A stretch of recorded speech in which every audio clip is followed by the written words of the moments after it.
In the third week of May, in 2021, a contractor in southern Missouri drove 90 miles looking for 800 board feet of framing oak. He came home with a deposit slip and a promise of delivery in November. That same week, in Douglas County, a widow named Della Prewitt was turning away 4 customers a day. 20 months earlier, 3 scrap dealers had walked past the machine she was using to do it.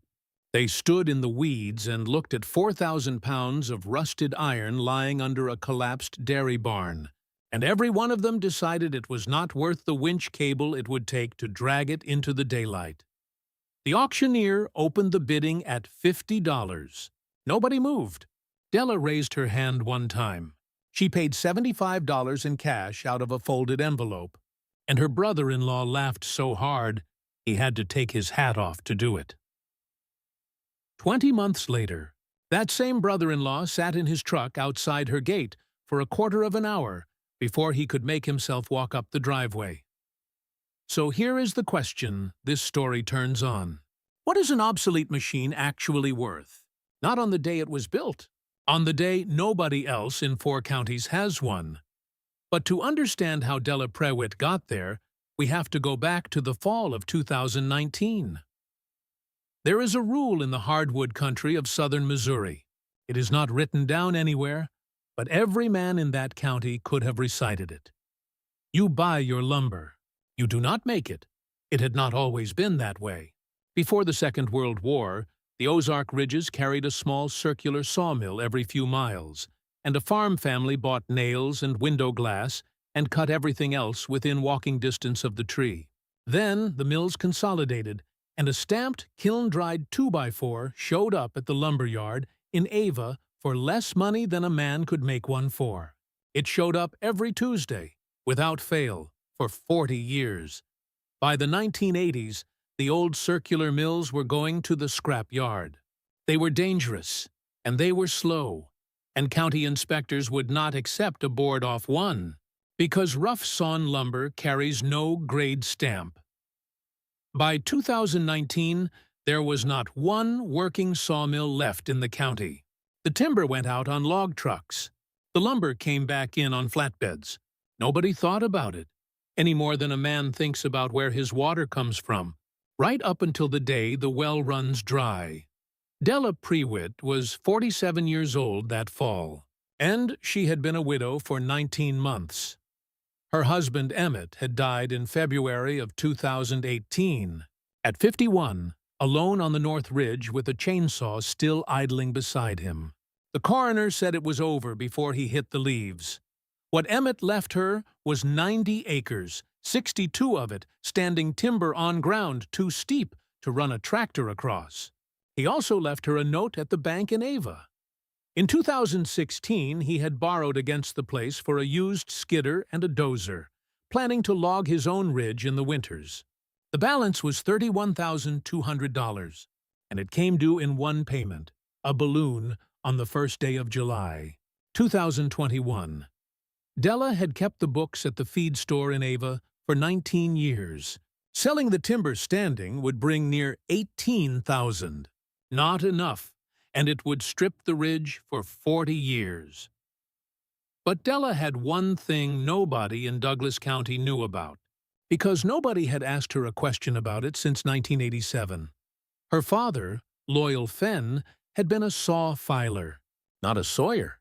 A filer, which in a mill is the man everybody else waits on. He worked 26 years at a mill in Willow Springs before it closed. When he died, Della inherited a wooden box wrapped in oiled canvas, a crossface saw hammer, a swage and a shaper for inserted teeth, and a tension gauge worn smooth on the handle. Written on the underside of the lid, in pencil, was the only thing about the trade he ever said out loud. A saw does not cut with its teeth. It cuts with the tension you put in the plate. She had carried that box from house to house for 32 years. The machine came up at an estate auction in October, 4 miles east of Squires. A dairy barn had gone down in a wind 2 winters before, and underneath the fallen roof, sat a 1946 Frick #1 circular sawmill. 4,000 pounds. A 48-inch inserted tooth blade, orange, with rust. A husk frame, a carriage on iron track, head blocks, dogs, and a friction feed. The auctioneer read it off the sheet as scrap iron, condition unknown, buyer removes. Della bid $75, and nobody bid against her. Wendell Prewitt was standing 10 feet away, Emmett's older brother, 54 years old, 380 cow-calf pairs, $412,000 owed to the bank, and a seat on the board of the Rural Fire District. A serious man, by every measure that county used. He walked over and put his boot on the corner of the foundation timber. "Della," he said, "you have got 20 months and $31,200 standing between you and losing Emmett's place. And you just spent 75 of it on the most dangerous machine ever built, buried under a barn that will cost you $500 to move." Then he laughed. He was not being cruel. He honestly thought it was funny. Here is the part most people get wrong about Wendell Prewitt. He was right. Not partly right. Right on every count. An open 48-inch blade turning at 550 revolutions a minute, with no guard and no brake, is the most dangerous machine that has ever sat on an American farm. His own uncle lost an arm to one in 1961. Her insurance carrier would drop her the week they found out. And ungraded lumber cannot legally go into any structure that requires an inspection. Wendell had a better plan, and he had promised Emmett at the funeral that he would look after her. Sell the standing timber. Take the $18,000. Refinance the difference. Keep the house. It was a reasonable plan, made by a decent man, and Della told him no. She started on the barn the first week of November. She pulled the collapsed roof off in sections with a chain and the drawbar of Emmett's 1954 Oliver, cutting the tin free a sheet at a time so nothing dropped onto the husk frame. Then she sat on a milk crate for 9 days with a wire brush, a gallon of kerosene, and a dental pick, cleaning 60 years of grease and mud, dauber nests out of the casting seams. The mandrel bearings were Babbitt, poured in place, and both were scored flat. A shop in Springfield quoted $1,800 to re-Babbitt them.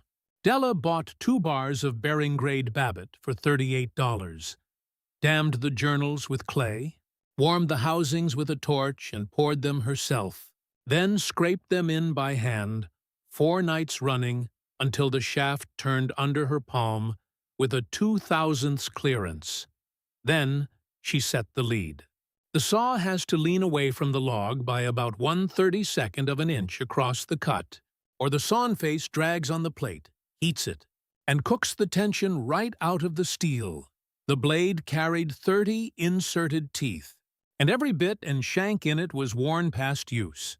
She found a sealed factory box of 30 at another estate sale for $64. The last thing was the plate, and the last thing was the hardest. A circular saw blade is not flat. It is hammered so it carries a controlled dish in the center, which pulls out into true running shape when the rim heats under load. That work is done by ear and by straight edge, striking the plate with a cross-face hammer and reading the light under the edge. Della had watched her father do it 100 times as a girl. She had never once done it herself. Orville Beam was 71 and lived alone on the road to Van Zandt. He had filed saws at the same Willow Springs mill as Loyal Fenn and buried his wife in 2014. Della called him because nobody else alive inside 100 miles knew how. He never touched the hammer. He stood at her shoulder, told her where the light was showing and what it meant, and made her swing every stroke herself. When she got a section wrong, he said so plainly, and she did it over. It took 11 days. By the end of it, he was staying for supper, and Della had started cooking for 2 without ever deciding to. Here is what the whole thing cost her, in hard money. The mill at auction, $75. Diesel and penetrating oil, $46.80. Bearing Babbitt, $38. 30 saw bits and shanks, $64. A 6-inch flat drive belt, 30 feet, bought used out of a closed feed mill in Mountain Grove, $110. Bolts, shim stock, and bar steel, $22.50. $356.30. The closest new equivalent, quoted from a manufacturer and delivered, was $58,000. The mill ran under load for the first time on the 9th of April, 2020. A circular saw running true is a clean rising hum with no waver in it. If there is a waver, something is wrong. There was no waver. She rolled a white oak butt log onto the deck, dogged it down, and pulled the feed lever. The first board came off that mill in 11 seconds, 1 inch by 12 inches by 14 feet. And it was straight. 2020 was a slow year. She cut 19,000 board feet for 11 customers and cleared $4,800. On the first day of January 2021, she had $6,140 in the bank at Ava, and she owed $31,200 on the 1st of July, 181 days. The thing that came for the lumber market that spring did not come out of the weather. North American sawmill capacity had been cut back hard in 2019, when prices were poor, and cut again in the shutdowns of 2020.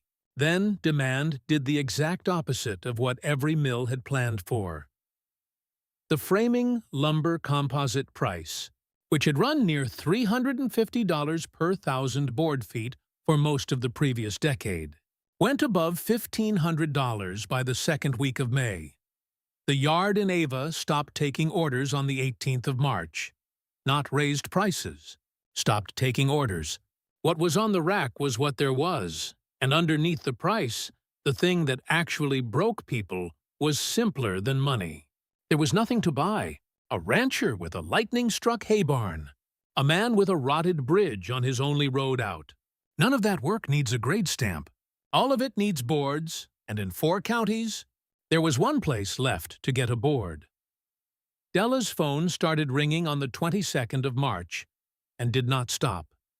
She set her rate in the first week and never moved it, which people remembered afterward. 35 cents a board foot on a customer's own logs. 95 cents for lumber off her ridge, which was about a third of what she could have gotten that spring. Orville drove out most mornings and would not take money for it. He rolled logs, kept the teeth swagged, and checked the tension every 4th day. They cut, on a good day, 1,400 board feet. Between the 1st of February and the 28th of June, Della Prewitt sawed 41,000 board feet of white oak, post oak, and shortleaf pine. After fuel, teeth, and belt, she netted $31,970. Wendell Prewitt came up the driveway on the 17th of June. He had lost the roof off a hay barn in a March wind. His contractor had quoted $28,000 in November and $61,000 in May, then called to say he could not get material at any price. When he finally walked up to the log deck, Della shut the engine down, and neither of them said a word until the blade quit turning. "I still say that thing will kill you," Wendell said. "It might," Della said, "and you still cannot put an ungraded board into a house that has to pass inspection." "I was not wrong about that." "You were not wrong about any of it," Della said.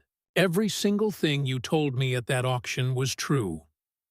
Wendell nodded slowly and looked out at the stacks of oak on sticks, 4 rows of them, drying in the sun. Then, "How am I standing here?" he said. "Because nobody in Douglas County is building a house right now, Wendell. They are fixing barns and corrals and bridges and hay sheds, and not one board of that has ever needed a stamp. You measured the market that existed in 2019. I built for the one that shows up when the trucks stop." Wendell took his hat off. It was the same motion he had made at the auction, and both of them noticed it. "I need about 9,000 feet. he said, "and I do not know what I can pay." Della sawed his barn at 35 cents a foot, which is what she charged everybody else. It took her 11 days. On the 1st of July, 2021, Della Prewitt walked into the bank at Ava and paid off a balloon note of $31,200 in one payment, 4 days early, and kept 90 acres of Ozark Ridge. Orville Beam waited in the truck outside. He had put on a clean shirt for it, and neither one of them mentioned that. Now, the part that is a matter of public record. This story is a dramatization. The market it turns on is not framing. Lumber prices in the United States moved from a long-running level near $350 per thousand board feet to a peak above $1,500 in May of 2021. The National Association of Home Builders estimated at the time that the spike alone had added roughly $36,000 to the price of an average new, single-family home. The reason was not a shortage of trees. It was a shortage of the ability to turn a log into a board. Capacity had been consolidated and trimmed to run with no slack in it. And when demand jumped, there was nowhere for it to go. Ungraded rough-sawn lumber really is restricted. It cannot be used in code-inspected residential framing in most places, and Wendell Prewitt was correct about that. But farm buildings, fences, corrals, bridge stringers, and barn repair fall largely outside those rules. And that is a very large amount of work. There were once tens of thousands of small circular mills across the eastern United States. Most were cut up for scrap between 1960 and 1990. When the boards they made were worth less than the iron they were made of. So let me ask you something. When you look at 4,000 pounds of rusted iron lying under a fallen barn roof, with scored bearings, a rusted blade, and 60 years of mud dauber nests packed into the castings, what is it that you actually see? Most people see a scrap price and a hauling problem. 3 scrap dealers saw exactly that. And by the arithmetic they had that October morning, they were right. Della Prewitt saw a machine that solved a problem which did not exist yet. The value was never in the iron. It was in the tension in the plate, in a wooden box of her father's tools she had carried for 32 years, and in the plain fact that a supply chain is only strong until the day it is asked for something it did not plan on.